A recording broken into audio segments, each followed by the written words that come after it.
4 मार्च 1928 ला ह्या बारामतीत डॉक्टर बाबासाहेब आंबेडकरांची इथल्या धनगर समाजाने मिरवणूक काढली होती, पहिली मिरवणूक.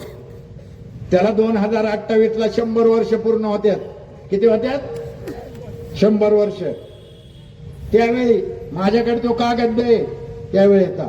त्यावेळी आमच्या समाजातले जे 7 सोनवणे होते, 7 ज्यांची नावं त्या पत्रकावर आहेत, ती 7 सोनवणे बाबासाहेबांबरोबर होती.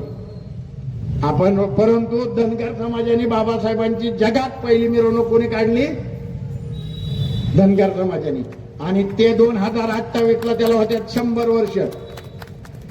मी हे तुम्हाला का सांगतोय तर हा इतिहास आहे, आणि जो इतिहास विचारतो त्याला इतिहास धडा शिकवल्याशिवाय राहत नाही. एवढ्या दिवस हा इतिहास आपल्याला माहित नव्हता, म्हणून ती देवका ते कोकरे आपल्यापासून लय लांब होती. म्हणजे अजून बी ती थोडी थोडी फटकूनच आहे ती. सोलनकर आहे, सातकर ही आहेत आपल्या बरोबर.